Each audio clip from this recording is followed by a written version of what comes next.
Salamana pamācības 18. nodaļa.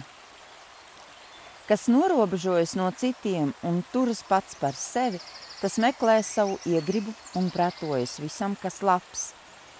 Vientiesīgam nejēgam nav prieka par saprātu, bet viņam patīk izpaust to, kas mīt viņa sirdī. Kur nokļūst bezdievis, tur ierodas arī nicināšana un negods ar izsmieklu. Vārdi īsta vīra mutē ir kā dziļi ūdeņi, un gudrības avots ir kā plata un strauja upe. Nav labi izrādīt cienību kādam bezdievim un tādēļ nodarīt pāri taisnajam tiesas priekšā. Vientiesīga neprešas lūpas pavedina uz bāršanos, un viņa mute cīnās, lai beidzot viņš pats saņemtu sitienus. Vientiesīga neprešas mute ir viņam pašam par postu, un viņa lūpas tur viņa paša dvēseli slazdu valgā. Lišķa vārdi ir kā saldi kumosi un iet visai pie sirds.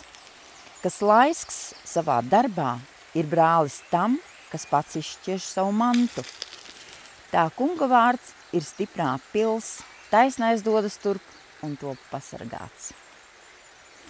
Bagātajam manta ir viņa stiprā pils un ir it kā augsts mūris viņa iedomībā.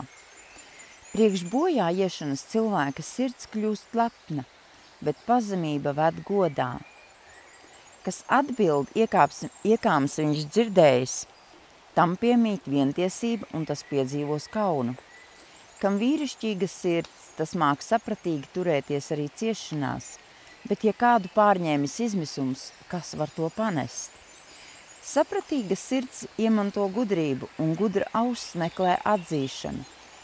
Dāvanas atver cilvēkam durvis un vārtus, tās noved viņu arī lielu kungu vaiga priekšā. Ik viens kā pirmais šķiet savas sūdzības lietā taisns esam, tikai, kad lietā iesaistās viņa pretinieks, tā noskaidrojas. Mesli klusina nesaskaņas un novelk robežas starp varenajiem. Apkaitināts brālis turas savā taisnībā stingrāk nekā nocietināta pilsēta, un nesaskaņas turas spēcīgāk nekā aizšaujamais pils durvīs.